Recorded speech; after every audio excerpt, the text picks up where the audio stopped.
Welcome back, everybody. Here we are with issue 76. Oh, sorry, issue 70. Just checking, making sure you're all paying attention. Okay, first thing we're going to talk about is the Separatist Supply Ship. As you can see, it looks like two spheres that are connected together in the middle. Kind of an interesting shape. So let's go ahead and get started. With the demand put upon the armies of the Separatist movement increasing as the Clone Wars spread across the galaxy, the ability to conduct large-scale military deployments became paramount. Retrofitting the shell of what was originally a corporate vessel, the Confederacy of Independent Systems, CIS, for those of you that have been paying attention all this time, created the Separatist Supply Ship and added it to their fleet. With a capacity far outstripping any other heavy transport starship, the new vessel soon became an invaluable link in an ever-strengthening chain that was steadily throttling the Republic. So let's look at what we got here. Length 908 meters, height 910 meters. Interesting. Taller than it is wide or long. Don't know how that works. Maybe that little bump out is an extra couple meters. Width 1,257 meters. Class heavy transport ship. Starship or hyperdrive. Yes, it was equipped. Don't have any particulars on how fast. Armament, point defense laser cannons, complement multiple C-9979 landing craft. The crew was B-1 battle droids with T-Series tactical droid commander. Affiliation is the Confederate Independent Systems, CIS. Separatist Warfront. As the Separatist movement gained support throughout the galaxy, the Separatist Supply Ship would fulfill a vital role in Count Dooku's plans to crush the Republic. With its vast 5 metric ton cargo capacity and ability to drop not only battle droids on the ground, but also much needed munitions, troops, and provisions. Now, might be a little bit confusing when we say battle droids and troops. Wouldn't that be one and the same? But coming up soon, they'll actually mention how there will be some actual biological troops. The ship was seen more and more across the galaxy in a variety of conflicts. Sitting high in orbit, the ship was able to defend itself to a point, but often traveled with support vessels, allowing it to focus on its primary role of supply and deployment. Heavy lifting. With a number of hangar bays embedded into its kilometer-wide hull, the Separatist supply ship was able not only to deploy wide-winged C-9979 landing craft, each loaded with cartridges of battle droids, but also vast amounts of ammunition and equipment necessary for Separatist army to sustain their campaigns on the battlefield. Sitting high in orbit, it could direct traffic to the required battlefronts below and supply both mechanical and organic ground forces. See, told you. With additional weaponry, power supply units, and more. Within the craft's vast hangars, cranes, grappling machinery, and cargo loading equipment swung the required ordnance into place for swift delivery. Manned by B-1 battle droids and overseen by a commanding T-Series tactical droid, Separatist supply ships ran smoothly, unencumbered by the distractions that often troubled organic crew members. And with the Separatist droid foundries pumping out battle droids at record rate, and shipyards constructing vessels around the clock, the value of the large capacity ship soon became clear. Able to operate entirely without biological crew, and so without the need for rest or recuperation, these vessels were an ever-present and essential element in most Separatist planetary invasions. As well as dropping battle droids of various configurations and C-9979 landing craft into the battlefield, the ship, and for those that don't know, the C-9979, that is the big honking thing that landed in the Force Awake, no, the Phantom Menace, when they landed on Naboo. It's got the center part that landed, and then it had the big wings that stuck out to the sides. If I can find it, I'll put up a picture here so you can see what it looks like. The ship was also capable of delivering power supplies to the front line.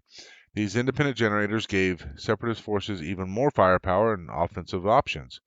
Armed with point defense laser cannons, the Separatist supply ship was mostly able to defend itself against attack, but, as with many larger vessels and battle platforms, was susceptible to aerial assault from small 1 and 2 crew fighters.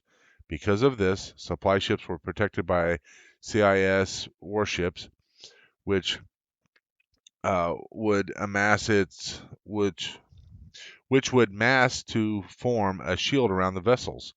While potentially drawing much needed resources away from an engagement, the benefits of protecting the ships far outweighed the deficits. After all, while presenting options, oh, yeah, excuse me. After all, while presenting opponents with a vast target, the amounts of ammunition and extra material held by the ship gave Separatist forces a huge advantage in the resource sapping engagements of the Clone Wars. In spite of this protection, Republic commanders would prioritize the destruction of the ships in any tactical decisions, especially in long drawn-out campaigns where resupply could decide a battle. B-1 Battle Droid Crew. Smartly designed on all levels, the Separatist supply ship could be crewed by B-1 battle droids, although commanded by a single T-Series tactical droid. The battle droids were more than capable of overseeing the necessary procedures to keep the ship running smoothly. So you'll actually find that was the case in many of the ships that the Separatists had. The B-1 battle droids did all the menial labor and ran most of the stuff. Far and wide, Separatist supply ships' capability and hyperspace capability saw it in operation right across the galaxy. While it gave great support to forces in Separatist strongholds in the northern dependencies, it really showed its worth on far-flung missions on the Outer Rim when Separatist and CIS support was far away. As with most large vessels, the power core was a constant security issue, requiring such an enormous power supply to fuel the vessel and its support craft. The power core was housed at the far end of the main hangar in the midsection of the ship and protected from attack by heavy ray shielding. While suitably protected from external attack, the power core was vulnerable to attacks from within, as illustrated by the 3-man Republic mission to destroy a Separatist supply ship at the Battle of Umbra during the Clone Wars. Unable to penetrate the ray shielding with the Umbran fighters, one of the Republic clone troopers entered the reactor room through a service door and manually activated a missile pod, destroying himself and the Separatist supply ship. That action changed the course of the battle. Endurance on the Shadow World. So we've talked about Umbra. And this is where this supply ship was really best known for being seen. At least that's what I always remember it from. So the Battle of Umbra was a lengthy engagement that showed off the usefulness and capabilities of the Separatist supply ship to its fullest.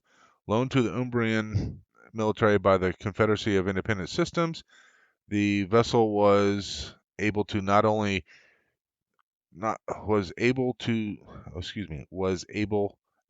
to renew supply lines to the Umbrian capital and the Umbrians in their efforts to repel Republic forces, but also to sustain those supply lines. Launching its own droid starfighters and backed by their combat craft and their fighters, the huge ship brushed off attempts to destroy it. Though the Separatists did not emerge as victors in the battle, the effectiveness of which they repelled the Republic fighters was noted, and the ship was used in other engagements, including the blockade of Serenno and the invasion of Scipio. Behind the scenes, corporate war. As the animated series The Clone Wars progressed, George Lucas wanted to make it clear that the battle waged across the galaxy wasn't simply fought between the Republic and the Separatists, but also by galaxy-spanning mega corporations, with the original intent being that the inclusion of a Lucrehulk class battleship in Season 4, episode Plan of Descent in November 2011. Lucas and supervising director Dave Filoni decided to swap out the Lucrehulk and replace it with a new design, the Separatist Supply Ship. As Filoni explains, George wanted to separate the Trade Federation vessels from the Separatists, period. Because something that's really come to light in the Clone Wars series is that George sees it as Separatist, Republic, and then in the middle, it's big business, the corporations, and he felt that the donut-shaped represented too much of the Trade Federation from the Phantom Menace. So there you go. Apparently the Lucrehulk battleship must be that donut-shaped thing. Didn't we talk about that? Maybe we did. I don't quite remember. And we mentioned Serenno in the previous section. We're going to talk about it here in Guide to the Galaxy. The world of Serenno occupies a unique and important place in the history of the galaxy. Though a Republic member for much of that history, Serenno had always been a key planet on the galaxy's wider political landscape, constantly raising awkward questions on the Senate floor and tackling the Galactic Republic on any number of topics. Sorry, my watch thought I was wanting to go hiking. I don't know why, so I'm just sitting here. On any number of topics. Towards the end of the Republic rule, it played a major role in the battles between both the Jedi and the Sith, and between the Republic and the forces of Separatist movement, which, like its charismatic leader Count Dooku, was born on the planet. Sitting in Serenno system, in the Serenno system of the Dawston sector, high up in the Hydian Way in the northern dependencies of the Outer Rim territories, Serenno is an attractive world. The planet is covered in lush rainforests and maintain mountain ranges. Savannas give way to rivers that spill into oceans. We'll go into the prime location here before we get into finishing this up. Serenno sat at a prime point along a maze of hyperspace lanes, close to the world of Tapara, and the influential corporate sector that lay to the northeast at the very start of the Hydian Way. To the east sat the vast Gordian Reach, and within the expanse, the Yavin system, while to the south lay Mandalorian space, a direct route down the Hydian Way to Brentol would mean a short hop across to Coruscant and the galaxy's seat of power. The planet's proximity to so many busy hyperspace lanes and trade routes made it, during the troubled last days of the Galactic Republic, a hotbed of secessionist feeling, culminating in the establishment on Serenno of Count Dooku's Separatist Alliance. So there you go. On the right, though much of its activity was conducted on the world of Geonosis, the Separatist Alliance was formed on Dooku's homeworld.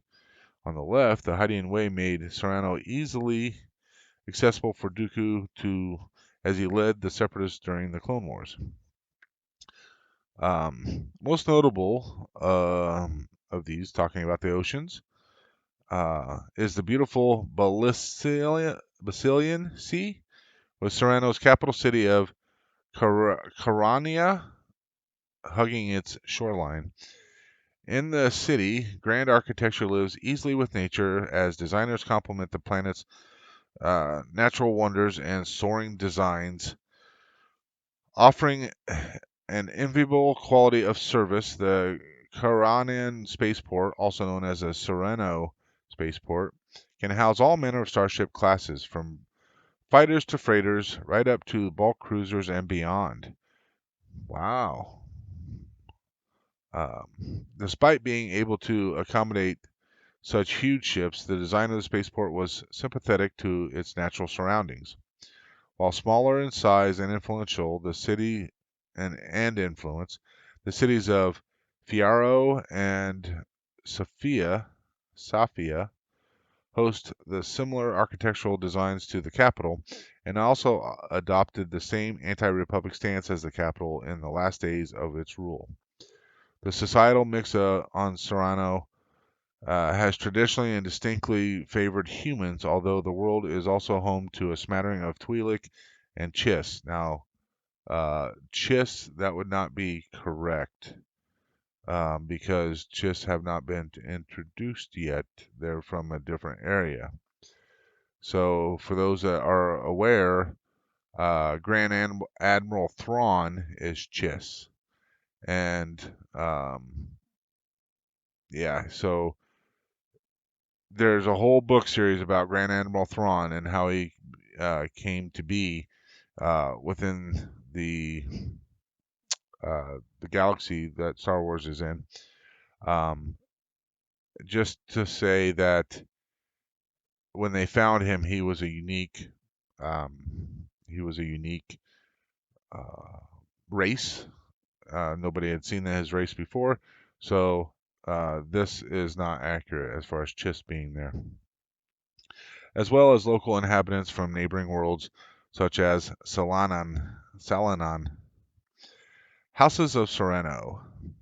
Serenno is ruled by one of 6 houses in an arrangement that has been in place for millennia. The planet's population is ruled by a count from one of these houses in cycles. Though the House of Dooku will always hold a place in the annals of galactic history for the actions of its most famous son, Count Dooku, it is in fact the House of Temisi and Nalju that have been the most prominent in Serenno's history, with the other 4 houses allying themselves with one powerhouse or the other.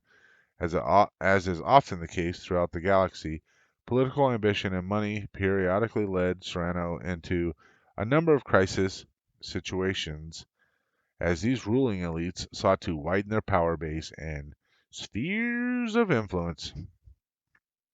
Keen to establish trading partners across a wide arc of the northern dependencies and beyond, Serenno developed interest in the Gordian Reach, which included the ancient world of Yavin, as well as other prominent commerce worlds in the region. This network of commercial partners and associates, swelled by the similarly anti-republic worlds, made Serenno the nexus of a secessionist movement whose actions in the final years of the Republic would change the galaxy forever.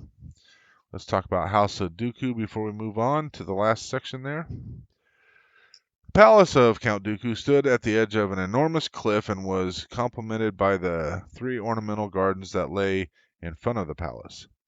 Visitors to the estate would walk down a long pathway in between the gardens to the front of the palace, where they would be greeted by a 120-meter high main tower where Dooku conducted most of his business. 10 relay buildings flanked this imposing structure, which featured a 22-meter high stained glass window that looked out to a vast city spreading out below the cliff edge. While other buildings and defense outposts clung onto the cliff face, during the Clone Wars, legions of battle droids protected the estate. The inside of the building reflected the refined taste of the Count himself. Luxuriously fitted out, the finest furnishings and decor graced the corridors of the palace. Artworks from across the galaxy adorned the walls, while statues from ages past looked silently on. However, the opulence and display for visiting dignitaries hid the cells and torture chambers secreted deep within the rock face in the levels where Dooku conducted interrogations and executions as he saw fit. There you go. Dooku was a mean dude. There's Dooku from the Clone Wars. It was around this time that the fallen Jedi Master and former pupil of Yoda renounced the Order and returned to his homeworld of Serenno. There, Count Dooku, now a Sith Lord by the name of Darth Tyrannus, capitalized on their regional dissent and to form the Separatist Alliance. In his role as leader of the Separatists, Dooku openly challenged the Republic while also following the clandestine orders of the Sith Master Darth Sidious to help bring about the conditions that led to the outbreak of the Clone Wars. To this end, he was deeply involved in the creation of the Clone Army and finding Jango Fett for the use of the clone template. He then killed Jedi Master Sifo Dyas and co-opted the plans for a clone army to serve the Republic. In the war that followed, the Count's palace on Serenno became a target for Republic military strategists, and the Outer Rim sieges saw concerted efforts made to focus military actions on both the Serenno system and the Dostin sector. However, despite wave after wave of attacks, the planet was never taken. And behind the scenes, Dooku's palace. The world of Serenno, and more specifically the palace of Count Dooku, featured in the 2015 novel Dark Disciple by Christie Golden, originally planned to be an arc of the 7th season of the Clone Wars animated series. Dark Disciple gives a more mature telling of the plot surrounding the Republic's decision that, in order to change the balance of the war, Count Dooku of Serenno must be eliminated. Though it was featured in 9 episodes across the Clone Wars series, Dooku's palace was described in great detail in the book, which gave readers more information on the cells located below the palace. So there you go. That's how we know about the cells. So if you've watched the Clone Wars, you never had an idea about the cells. But if you read the book Dark Disciple, which I have not, then you would know about those cells. So this episode, we do not have